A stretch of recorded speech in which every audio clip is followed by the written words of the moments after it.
तो दोस्तों हम स्पेस 21 में मास charge separation and centrifugal force के ज़रिए रिलेटिविस्टिक श्रोडिंगर इक्वेशन जिसमें डिराक मैट्रिसेस भी हों उसको डेवलप करने की कोशिश करेंगे। मैं हूं मनीष जायसवाल, कैमरामैन रीमा जायसवाल। तो दोस्तों सबसे सिंपल मॉडल जो एटम का आया वो रदरफोर्ड मॉडल आया और न्यूक्लियस के अराउंड अगर मान लीजिए एक single electron as a particle एक पर्टिकुलर रेडियाई में और एक सिंगल इलेक्ट्रॉन है और इसमें इलेक्ट्रॉन का मास है m0 और इसमें क्या बोलते हैं या m ही बोलिए, इलेक्ट्रॉन का एक चार्ज है और मान लीजिए ये प्लानेटरी मोशन में है तो इसकी एक वेलोसिटी v है और ये इस रेडियाई में मूव कर रहे हैं जिसकी रेडियस r है। ठीक है। अच्छा, अगर ये रेडिएशन नहीं इमिट करते हैं तो इसका एंगुलर मोमेंटम कैसे दिया जाएगा? एंगुलर मोमेंटम एक्चुअली में mvr, चूँकि r फिक्स कर दिया गया है इसलिए, और चूँकि कोई रेडिएशन भी नहीं इमिट कर रहा है m वो भी सब चीज़ फिक्स हो जाएगी। लेकिन अगर सपोज क्या बोलते हैं मैक्सवेल थ्योरी कहती है कि अगर कोई चार्ज पार्टिकल है अगर वो सर्किल में घूमेगा तो एक्सेलरेट करेगा तो ये रेडिएशन लूज करेगा। तो होगा क्या? रेडिएशन लूज करेगा तो मतलब इस पार्टिकल की क्या इस पूरे सिस्टम की एनर्जी लूज होगी और कहीं ना कहीं पार्टिकल का जो मोमेंटा है वो भी कम होगा। तो कहने का मतलब है कि सिस्टम जो रेडियाई यहाँ पे है वो रेडियाई ये पार्टिकल अब मूव करके कभी इसका मोमेंटा भी लूज होगा, मतलब ये मोमेंटा भी डाउन जाएगा इस पार्टिकल का और ये पार्टिकल इरोड होगा क्योंकि मास एनर्जी कन्वर्जन हो रहा है, उससे रेडिएशन निकल रही है तो ये पार्टिकल छोटा होगा। समझ रहे हो कैमरामैन? जब इसमें और पास आएगा तो और छोटा हो जाएगा। लेकिन ये अलग अलग सर्किल बनाते जाएंगे, अलग अलग रेडियाई के सर्किल बनाते रहेंगे जिसमें रेडियस कम होती जाएगी और सिस्टम की एनर्जी कम होगी।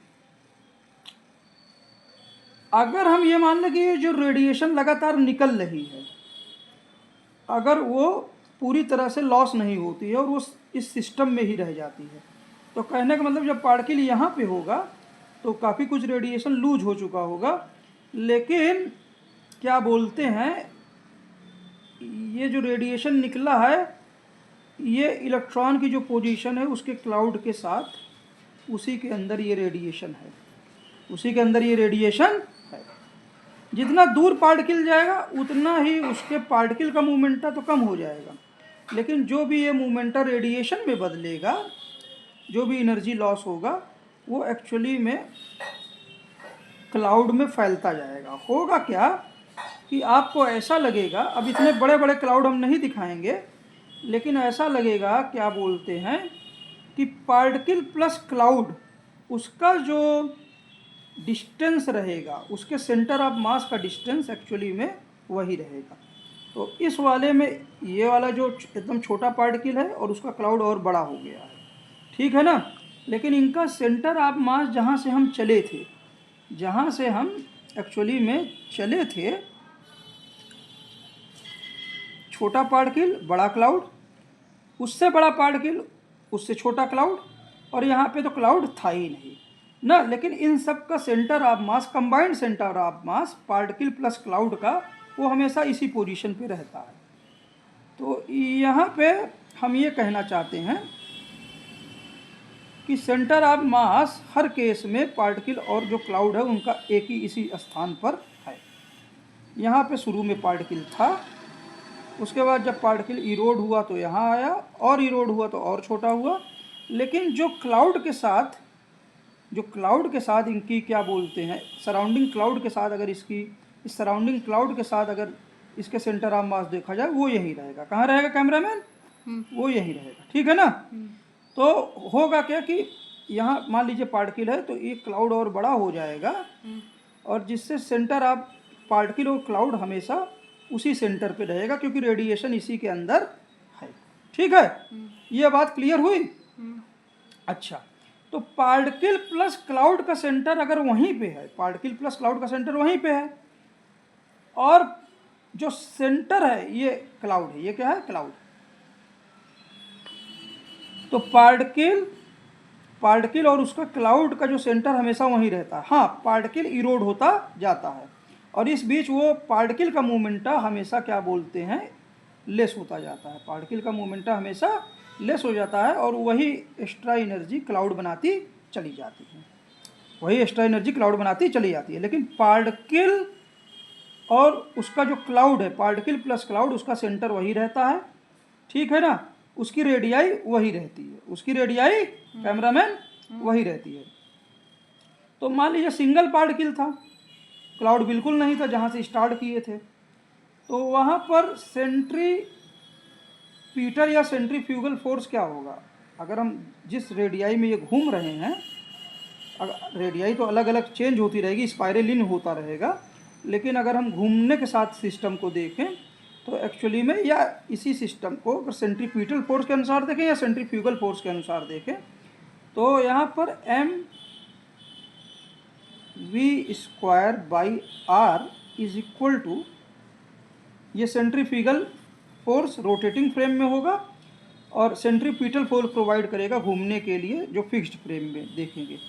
और ये कहीं और से नहीं आएगा, ये मोस्टली ये जो आएगा न्यूक्लियस के जो चार्ज है, charge of nucleus multiplied by charge on electron, electron का जो पार्टिकल में चार्ज है ना, इलेक्ट्रॉन पे जो चार्ज है, मान लीजिए टोटल चार्ज, अभी यहाँ क्लाउड नहीं था, टोटल चार्ज इसी पार्टिकल में था, डिवाइडेड बाई r²। ये दोनों चीज़ें, सॉरी, ये दोनों चीज़ें आपस में बराबर होंगी, कैमरामैन क्या होंगी, बराबर होंगी। अब जब ये क्लाउड, ये सेंट्रल पार्टिकल डिग्रेड कर गया, मतलब इसका मोमेंटा कम होता चला गया, सेंट्रल पार्टिकल का कम क्यों हो रहा है कैमरामैन, क्योंकि वो लगातार एनर्जी क्लाउड बढ़ा रहा है। तो होगा क्या, मोमेंटा कम होने का मतलब हमने ये ले लिया कि इसका मास भी कम हो रहा है, और मास कम हो रहा है तो रेस्ट मास भी कम हो रहा है, और इसी के साथ क्या बोलते हैं, वेलोसिटी भी डाउन हो रही है। तो एक्चुअली में जो पार्टिकल की वेलोसिटी यहाँ ज़्यादा थी, जब वो न्यूक्लियस की तरफ आएगा और क्लाउड उसका बड़ा हो जाएगा, तो उस इस सेंटर पार्टिकल की वेलोसिटी लेस हो जाएगी, ये वेलोसिटी डाउन हो जाएगी, और इसकी वेलोसिटी ज़्यादा रहेगी, इसकी वेलोसिटी इससे ज़्यादा रहेगी, लेकिन इस वाले पार्टिकल से कम रहेगी। और क्लाउड चूँकि एसोसिएट है इस छोटे पार्टिकल के साथ, तो इसलिए पार्टिकल प्लस क्लाउड की वेलोसिटी भी कम हो जाएगी, पार्टिकल प्लस क्लाउड की वेलोसिटी कम हो जाएगी। लेकिन इस पार्टिकल और क्लाउड का सेंटर वही है, पार्टिकल प्लस क्लाउड का सेंटर यही है। तो अगर इस सिस्टम देखेंगे, पार्टिकल और क्लाउड को हम देखेंगे जिसका सेंटर ऑफ मास यहीं पे है, तो उसके लिए आर वही रहेगा, आर वही रहेगा जो सिंगल पार्टिकल के लिए था क्लाउड बनाने के पहले। अच्छा, लेकिन क्या बोलते हैं, इसी इक्वेशन को हम इस तरह से भी लिख सकते हैं, mv मल्टीप्लाइड बाई v/r²। ठीक है, और इधर वाला इसे लाने दीजिए। तो यहाँ पे देखिए क्या होगा कि पार्टिकल जब छोटा है और क्लाउड बड़ा है, लेकिन सेंटर वही है, तो रेडियाई वही है, radii, total radii, centre of mass की रेडियाई, मतलब छोटा पार्टिकल और उसके क्लाउड का मिक्स्ड रेडियाई वही है। यहाँ उस पार्टिकल थोड़ा इससे छोटा हो गया था, लेकिन इसका क्लाउड छोड़ा उतना नहीं है, लेकिन सेंटर ऑफ मास वही है, तो आर वही है, आर क्या है, वही है कंबाइंड सिस्टम का। आर वही होने के कारण अब क्या है, लेकिन जो वेलोसिटी है वो डाउन हो रही है, वेलोसिटी क्या हो रही है, डाउन हो रही है। सिंगल पार्टिकल में वेलोसिटी ज़्यादा थी, लेकिन अब वेलोसिटी डाउन हो रही है, वेलोसिटी जो हो रही है डाउन हो रही है। ठीक है ना, चूँकि आर वही है, चाहे सिंगल पार्टिकल हो या पार्टिकल छोटा हो जाए उसका क्लाउड, उस आर चूँकि वही है, तो इसलिए मोमेंटा हम फिक्स मान लेते हैं। मोमेंटा क्या मान लेते हैं, mv क्वांटिटी हम फिक्स मान लेते हैं। क्या मान लेते हैं, फिक्स, mv क्वांटिटी हम फिक्स मान लेते हैं। ठीक है, mv क्वांटिटी फिक्स मान लेते हैं। तो यहाँ पे क्या होगा, चूंकि आप देखिए कि वेलोसिटी डाउन हो रही है, वेलोसिटी पार्टिकल और क्लाउड की वेलोसिटी डाउन हो रही है, और चूंकि पार्टिकल और क्लाउड का सेंटर वही है, तो हमने जो मोमेंटा है वो उसका मैग्नीट्यूड जो है वो फिक्स कर दिया है, उसका मैग्नीट्यूड फिक्स कर दिया है, रेडियाई वही है। तो इसका मतलब क्या हुआ, इसका मतलब ये हुआ कि आर तो फिक्स है, आर फिक्स है, मोमेंटा फिक्स है, लेकिन वेलोसिटी डाउन है। वेलोसिटी क्या है कैमरामैन, डाउन है। तो अब हमको क्या बोलते हैं, और चूंकि मोमेंटा डाउन हो रहा है, चूंकि एनर्जी सिस्टम क्या बोलते हैं, इस पार्टिकल का मोमेंट, ये वेलोसिटी डाउन हो रहा है, मोमेंटा फिक्स हो गया है, और ये आर स्क्वायर और सेंट्रीफ्यूगल फोर्स। तो यहाँ पे आप देखिए कि चूंकि ये क्वांटिटी मोमेंटा फिक्स है, क्लाउड पार्टिकल प्लस क्लाउड का मोमेंटा देखिए फिक्स है, ठीक है ना, ये पी फिक्स है, रेडियस वही है, लेकिन वेलोसिटी डाउन हो गई है। तो इसका मतलब सेंट्रीफ्यूगल फोर्स घट गया, इसका मतलब सेंट्रीफ्यूगल फोर्स ही तो है ना ये टोटल क्वांटिटी, ये घट गया, ये क्या हो गया, घट गया। सेंट्रीफ्यूगल फोर्स है क्या, के टाइम्स न्यूक्लियस का चार्ज तो वही है, न्यूक्लियस का चार्ज वही है, इलेक्ट्रॉन पार्टिकल प्लस क्लाउड का चार्ज भी वही है, पार्टिकल प्लस क्लाउड का चार्ज भी वही है, तो घटेगा कैसे, ये सेंट्रीफ्यूगल फोर्स अगर आर भी वही ले लेंगे, मतलब पार्टिकल और उसके क्लाउड का मास का सेंटर वही है, वो आर ही है, ठीक है ना, उसका मोमेंटा भी हमने फिक्स कर दिया, पार्टिकल प्लस क्लाउड का मोमेंटा भी फिक्स कर दिया, लेकिन वेलोसिटी डाउन हो रही है, वेलोसिटी डाउन हो रही है, तो सेंट्रीफ्यूगल फोर्स घट रहा है। तो सेंट्रीफ्यूगल फोर्स कौन दे रहा है, जो पार्टिकल और क्लाउड का जो चार्ज है वो दे रहा है, न्यूक्लियस का चार्ज दे रहा है, और कूलम कांस्टेंट दे रहा है, और चूंकि ये फोर्स घट रहा है, मतलब आर की वैल्यू बढ़नी चाहिए, आर स्क्वायर की वैल्यू क्या होनी चाहिए, मतलब आर की वैल्यू आर इंक्रीज करना चाहिए, लेकिन आर तो फिक्स है, आर क्या है, पार्टिकल और क्लाउड का जो सेंटर ऑफ मास फिक्स है, तो लेकिन यहाँ पे आर क्या है, आर एक्चुअली में न्यूक्लियर जो चार्ज है और ये पार्टिकल और क्लाउड के बीच में जो उसका चार्ज का सेंटर है उसकी दूरी है, ये आर। तो ये आर डिफरेंट है, ये आर पार्टिकल और क्लाउड के मास का सेंटर तो वही है, आर वही है, लेकिन पार्टिकल प्लस क्लाउड का जो सेंटर है वो क्या बोलते हैं, वो इससे शिफ्ट हो जा रहा है, मतलब यहाँ पे चार्ज का सेंटर, पार्टिकल और क्लाउड का सेंटर एक्चुअली में ये शिफ्ट हो जा रहा है, उसकी दूरी बढ़ जा रही है, उसके लिए आर की वैल्यू बढ़ जा रही है। जब ये बढ़ेगा तभी फोर्स की वैल्यू कम होगी, और तभी सेंट्रीफ्यूगल फोर्स की वैल्यू कम होगी, क्योंकि यहाँ सेंट्रीफ्यूगल फोर्स कम हो रहा है, क्योंकि पार्टिकल और क्लाउड स्लो हो रहा है, तो वी क्या हो रहा है कैमरामैन, स्लो हो रहा है, बाकी मोमेंटा फिक्स हो गया है पार्टिकल और क्लाउड का, और रेडियाई भी फिक्स है, पार्टिकल और क्लाउड का रेडियाई भी फिक्स है, इसलिए पार्टिकल और क्लाउड का मोमेंटा भी फिक्स है, क्योंकि सेंटर ऑफ मास वही है, ये सब फिक्स है, दोनों चीज फिक्स है, रेडियाई और मोमेंटा फिक्स है, लेकिन वेलोसिटी डाउन हो रही है, इसका मतलब सेंट्रीफ्यूगल फोर्स घट रहा है, लेकिन ये सेंट्रीफ्यूगल फोर्स कैसे मिल रहा है, इलेक्ट्रोस्टैटिक अट्रैक्शन से, न्यूक्लियर का चार्ज और पार्टिकल और क्लाउड का जो चार्ज सेंटर है जहाँ पूरा चार्ज मान सकते हैं उसके कारण मिल रहा है, क्योंकि चार्ज पूरे सिस्टम का पार्टिकल और क्लाउड का वही है, और न्यूक्लियर का चार्ज वही है, कूलम कांस्टेंट वही है, तो इसका मतलब ये चार्ज, ये मतलब सेंट्रीफ्यूगल फोर्स कम कैसे होगा, मतलब पार्टिकल और क्लाउड का जो सेंटर है वो ठीक उसके मास सेंटर पे नहीं होगा, वो उससे थोड़ा सा दूरी उसकी बढ़ जाएगी, मतलब इधर आर की वैल्यू बढ़ जाएगी, जिससे सेंट्रीफ्यूगल फोर्स कम हो जाएगा, और इक्विवेलेंट होगा कि यहाँ पे वी की वैल्यू घट जाएगी। तो इसी को मास और चार्ज सेपरेशन हम अचीव करते हैं, मास और चार्ज सेपरेशन हम अचीव करते हैं। ये इसका मतलब क्या हुआ कि मास और चार्ज सेपरेशन अगर अचीव कर रहे हैं, mass and charge separation achieve कर रहे हैं, तो इसका मतलब क्या है कि इस पूरे सिस्टम को अगर वन डायमेंशन में देखें तो न्यूक्लियस तो वही है, तो इलेक्ट्रॉन एज अ पार्टिकल अगर किसी पोजीशन पे लें तो बाकी चूंकि 4 सेंटर अलग हो गया है मास सेंटर से पार्टिकल और क्लाउड का, तो बाकी चीज़ों को हम मासलेस पार्टिकल से रिप्रेजेंट कर सकते हैं। मासलेस पार्टिकल से आप पूरे सिस्टम को रिप्रेजेंट कर सकते हैं और जो मास वाला पोर्शन है उसको आप एक सिंगल पार्टिकल से रिप्रेजेंट कर सकते हैं। और चूंकि मोमेंटा फिक्स है, मोमेंटा क्या है? फिक्स्ड है। मतलब एमवी की वैल्यू, एमवी क्या है? पार्टिकल और क्लाउड का संयुक्त मास, और उसकी वैल्यू इस मेन पार्टिकल पे डिपेंड करेगी क्योंकि क्लाउड इसी के साथ रहेगा। तो ये क्वांटिटी क्या है? फिक्स है। ये क्वांटिटी फिक्स है, लेकिन जैसे जैसे ये पार्टिकल न्यूक्लियस की तरफ आएगा तो इसकी वैल्यू कम हो रही है, इसकी वैल्यू कम हो रही है, लेकिन टोटल क्वांटिटी फिक्स है। तो मतलब ये रेस्ट मास भी क्या करेगा? इंक्रीज करेगा, रेस्ट मास इंक्रीज करेगा। तो ओवरऑल पिक्चर क्या बनती है? ओवरऑल पिक्चर ये बनती है कि न्यूक्लियस के अराउंड अगर जहाँ पे क्लाउड नहीं था वहाँ पार्टिकल सबसे ज़्यादा था, ठीक है, उसका मोमेंटा फिक्स है।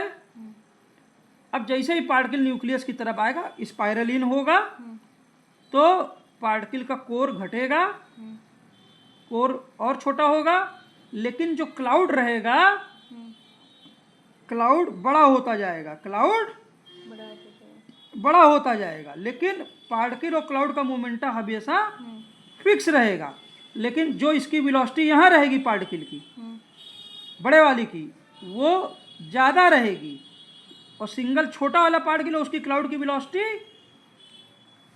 कम रहेगी, लेकिन पार्टिकल और क्लाउड का मोमेंटा किसी भी पॉइंट पे पी फिक्स रहेगा।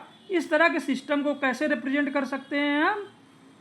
कि सारा कुछ जो है मास और चार्ज, देखिए सेपरेशन हमने दिखा दिया कि मास का सेंटर, पार्टिकल और क्लाउड का सेंटर, और जो पार्टिकल प्लस क्लाउड के चार्ज का सेंटर सेपरेट हो गया है। ये सेंटर हर जगह पार्टिकल और क्लाउड का सेंटर वही है, पार्टिकल और क्लाउड का सेंटर वही है, समझ रहे हो ना, एक ही पॉइंट पे।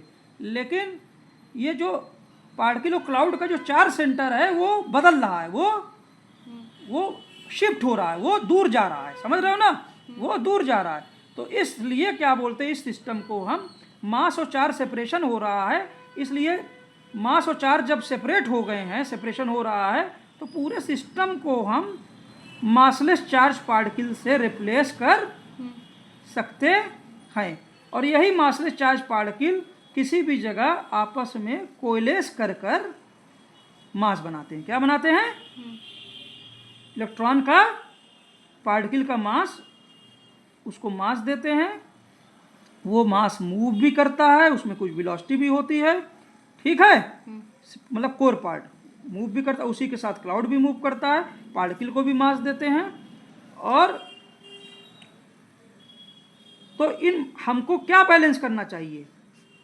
अगर हम इस जहाँ पे भी मास है उसके इर्द गिर्द हमको इस मासलेस पार्टिकल्स की बैलेंसिंग करनी चाहिए, क्योंकि यही massless particle, charge particle actually में इलेक्ट्रॉन के कोर को जन्म दे रहे हैं अलग अलग पॉइंट से, ठीक है ना, अलग अलग पॉइंट से। तो जैसे जैसे पार्टिकल आगे बढ़ता है तो कोर घटता है, कोर घटेगा, कोर घटेगा, लेकिन मासलेस क्लाउड की वैल्यू बढ़ जाएगी, मासलेस पार्टिकल की डेंसिटी, मतलब क्लाउड का शेप चेंज हो जाएगा, मासलेस पार्टिकल की डेंसिटी चेंज होती रहेगी। तो किसी भी पॉइंट पे जहाँ पार्टिकल है उसमें हम यूनिट वॉल्यूम अगर ले लें, तो अगर मासलेस पार्टिकल को, ये मासलेस पार्टिकल मान लो डिफ्यूज हो रहे हैं, क्या हो रहे हैं? डिफ्यूज हो। तो अगर इस नेगेटिव मासलेस पार्टिकल को हम अगर साई एक्सटी से रिप्रेजेंट करें तो ये पर यूनिट वॉल्यूम जहाँ मास दिख रहा है वो कैसे चेंज होगा? डेवर बाई डेवर टी, इसको इस तरह से चेंज दिखाएंगे। लेकिन इसके 3 फैक्टर होंगे। क्या कौन से फैक्टर होंगे? कितना डिफ्यूज हुआ, -d साई का ग्रेडियंट, डबल ग्रेडियंट। तो मतलब इस इक्वेशन को हम यहाँ पे दिखा रहे हैं, कैमरा में थोड़ा दूर से दिखाइएगा तो ठीक है ना। तो साई जो चेंज हो गया, साई एक्सटी डेवर बाई डेवर टी, यहाँ के अंदर मासलेस पार्टिकल की डेंसिटी जो चेंज होगी, कितने मासलेस पार्टिकल यहाँ पर यूनिट वॉल्यूम डिफ्यूजन से आए, -d डेवर बाई डेवर X square double gradient psi X T. ये मासलेस पार्टिकल इसके साथ कोलाइड भी कर रहे हैं तो इनको वापस भी ठेलेंगे तो rebound term B times velocity कितनी होगी यहाँ के अनुसार, अगर सिस्टम की पोटेंशियल एनर्जी डिस्क्राइब करें तो वो वेलोसिटी को भी रिप्रेजेंट करेगा और कितने को ठेलेगा, जितनी डेंसिटी होगी। ठीक है कैमरा मैन? ठीक। और यही मासलेस पार्टिकल वास्तव में मास भी बना दे रहे हैं, कोलाइड करके जो फ्यूज हो जा रहे हैं तो मास भी बना दे रहे हैं। तो चूंकि मास फिक्स्ड चार्ज बना देंगे तो इसको घटाना पड़ेगा एस टाइम्स कितना, जितनी तेज़ी से ये मास मूव करेगा मतलब यू एक्स पे डिपेंड करेगा सिस्टम की पोटेंशियल एनर्जी, और जितने मासलेस पार्टिकल होंगे। ये तीसरा टर्म भी हो जाएगा। ठीक है ना? तो ये इक्वेशन बनती है, ये इक्वेशन बनती है। ये इक्वेशन में हमने मास और चार्ज सेपरेशन से श्रोडिंगर लाइक इक्वेशन पाई, श्रोडिंगर लाइक इक्वेशन पाई। और इस इक्वेशन में हम देखते हैं कि जो ये मास है, क्या है? मास, रेस्ट मास चेंज हो रहा है। रेस्ट मास पार्टिकल, देखिए जहाँ पार्टिकल था शुरू में सिंगल पार्टिकल रेस्ट, और पार्टिकल छोटा हुआ क्लाउड बढ़ गया, लेकिन पार्टिकल प्लस क्लाउड का मास लगातार बढ़ रहा है, मतलब रेस्ट मास चेंज हो रहा है। डिफ्यूजन कोफिशिएंट एक्चुअली में, डिफ्यूजन जो कोफिशिएंट है वो रेस्ट मास के इन्वर्सली प्रोपोर्शनल है, रेस्ट मास के इन्वर्सली प्रोपोर्शनल एंटाइटी है। अच्छा, डिराक इक्वेशन, अच्छा चूंकि इसमें हमने नॉन रिलेटिविस्टिक इक्वेशन नहीं यूज की है कि टोटल सिस्टम की एनर्जी बराबर you x plus P square by 2m। System का मोमेंटा तो फिक्स हो गया है, कोई दिक्कत नहीं है, लेकिन मास फिक्स नहीं है, मास फिक्स नहीं है। डिराक फार्मूलेशन में भी हम देखते हैं कि जो बीटा मैट्रिक्स है वो एम नॉट सी स्क्वायर, मतलब वो एम नॉट को चेंज करता है, एम नॉट को चेंज करता है। और जो अल्फा मैट्रिक्स है, अल्फा मैट्रिक्स वन डायमेंशन में लीजिए, अल्फा एक्स, वो एक्चुअली में जो मोमेंटम के अंदर वेलोसिटी को कंट्रोल करता है। ये समझ रहे हैं ना?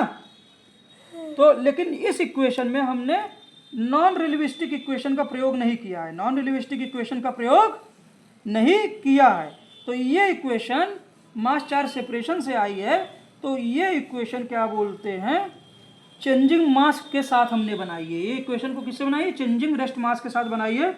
मतलब ये इक्वेशन डिराक फार्मूलेशंस के साथ फिट बैठती है। ये जो श्रोडिंगर इक्वेशन है डिराक फार्मूलेशन के साथ फिट बैठती है। तो इसका मतलब क्या हुआ? इसका मतलब हुआ कि डी के अंदर रेस्ट मास है, डी के अंदर रेस्ट मास है। तो इस इक्वेशन को अगर हम डेवर बाई डेवर टी साई एक्स टी और डी की जगह पे, ये एक्चुअली में डी के अंदर मास छुपा है। क्या छुपा है? मास के इन्वर्सली प्रोपोर्शनल है, मास के। तो एक दूसरा कांस्टेंट ले लेते हैं, मान लीजिए दूसरा कांस्टेंट, एक कांस्टेंट और कोई लिखना है तो हम मास दिखाना चाहते हैं एक्चुअली में, तो छोटा डी दिखा देते हैं। क्या दिखा देते हैं? छोटा डी। मास के इन्वर्सली प्रोपोर्शनल है। ये रेस्ट मास चेंज हो रहा है, ठीक है ना? रेस्ट मास चेंज हो रहा है। तो इसको हम कैसे, इसको कैसे रिप्रेजेंट करते सकते हैं? इसको उसी तरह से डिराक इक्वेशन में, डिराक इक्वेशन में रेस्ट मास चेंज हो रहा है, मतलब बीटा के साथ रिप्रेजेंट कर सकते हैं। किसके साथ? बीटा के साथ, बीटा के साथ रिप्रेजेंट, बीटा मैट्रिक्स के साथ, ठीक है ना?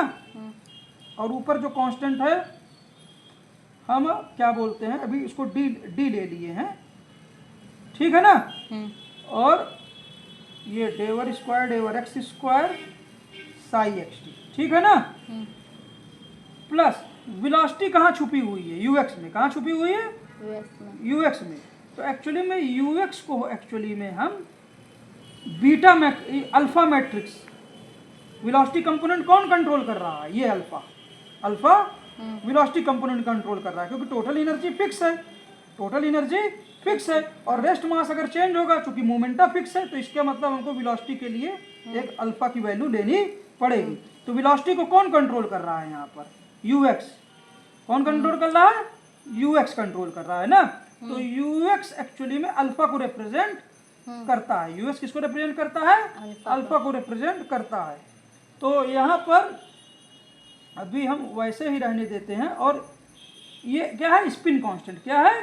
Spin constant. अच्छा, चूंकि यू एक्स आई एक्स कितने पार्टिकल फिक्स्ड चार्ज बना लिए, ये क्या है, फिक्स्ड चार्ज। ये मासलेस पार्टिकल कोलेस करके जो आए यहाँ पर नेट डिफ्यूजन से रिबाउंड से, वो कितना फिक्स्ड चार्ज बना लिए, तो उसको घटाना पड़ेगा ना। तो ये दोनों टर्म को अगर एक साथ लिख लें तो एक्चुअली में ये हो जाएगा क्या, v minus S multiplied by you x multiplied by Sai x, ठीक है ना। अच्छा, हम पूरी इक्वेशन को बीटा से गुणा कर देते हैं, पूरी इक्वेशन को बीटा से मैट्रिक्स से गुणा कर देते हैं। बीटा टाइम्स डेवर बाई डेवर T psi X T is equal to minus, ठीक है ना। अब यहाँ बीटा नहीं रहेगा, बीटा नहीं रहेगा और ये हो जाएगा डी टाइम्स डेवर स्क्वायर डेवर X square psi X T, ठीक है, ठीक है ना। और चूंकि इसको पूरी क्वेश्चन बीटा, तो इधर बीटा आ जाएगा। हाँ, तो कैमरामैन रीमा जायसवाल समझ रहे हो ना। तो ये b minus S multiplied by beta, और ये किसके इक्विवेलेंट है, अल्फा। किसके इक्विवेलेंट है, अल्फा, ठीक है ना। और ये हो जाएगा साई एक्स, ठीक है ना। अच्छा, b माइनस एस कॉन्स्टेंट है, तो अल्फा बीटा मैट्रिक्स को साथ आप गुणा कर दीजिए, तो एक्चुअली में ये इक्विवेलेंट हम गामा मैट्रिक्स बना सकते हैं। क्या बना सकते हैं, गामा मैट्रिक्स। क्या बना सकते हैं, गामा मैट्रिक्स। और इसी तरह ये रहा बीटा। तो एक तरह से हम ये देखिए, रिलेटिविस्टिक श्रोडिंगर इक्वेशन में डिरैक्स के जो क्या बोलते हैं, beta matrix, alpha matrix, gamma matrix को किसी तरह हमें इनकॉर्पोरेट कर सकते हैं। तो उम्मीद है ये एपिसोड आप लोगों को बेहद पसंद आएगा। काफी अच्छे से समझाने की कोशिश की है। जय हिंद, जय भारत, जय विश्व। आप या हमेशा याद रखिए, कमरे में निकल रहा हूँ, हमेशा याद रखिए कि चाहे श्रोडिंगर इक्वेशन का फॉर्मूलेशन हो, चाहे क्लासिकल श्रोडिंगर इक्वेशन का फॉर्मूलेशन हो, इसमें E बराबर you x plus P square by 2m है, ठीक है ना। चाहे डिराक इक्वेशन हो जिसमें beta M naught C square plus alpha एक डायमेंशन में, अगर alpha X P into C, इन दोनों ही फार्मूलेशन में जब हम वेव फंक्शन से गुणा करते हैं ना, और जब मोमेंटम के साथ साई को जोड़ते हैं, मोमेंटम के साथ साई को जोड़ते हैं, तो मोमेंटम मल्टीप्लाइड बाई साई को हम मोमेंटम ऑपरेटर गुणा साई में लिख देते हैं। इसका मतलब मोमेंटा फिक्स है। क्या है, मोमेंटा फिक्स है, क्योंकि साई का अगर उस पर मोमेंटम ऑपरेटर दे देंगे तो वो टोटल मोमेंटा देगा। क्या देगा, टोटल मोमेंटा। इसका मतलब मोमेंटा फिक्स है दोनों जगह। और हमने जो ये थ्योरी बनाई है, जो रदरफोर्ड मॉडल से चालू किया हमने क्या किया, पार्टिकल और जो उसका क्लाउड है उसका टोटल मोमेंटा फिक्स कर दिया। तो उम्मीद है कि अच्छा, इस इक्वेशन में जो हमारी डिराक रिलेटिविस्टिक श्रोडिंगर इक्वेशन जिसमें डिराक मैट्रिसेस इनकॉर्पोरेट हैं, इस इक्वेशन को एक्चुअली में हमारा आई का कोई लफड़ा नहीं है, आई का कोई लफड़ा नहीं है। ये रियल टर्म में इक्वेशन है। इसका मतलब साई क्या है, साई कुछ नहीं है, जो कॉम्प्लेक्स अलजेब्रा से श्रोडिंगर इक्वेशन आई है उसका साई का मतलब क्या है, वो है नेगेटिव मासलेस पार्टिकल की डेंसिटी, हिग्स के नेगेटिव मासलेस पार्टिकल की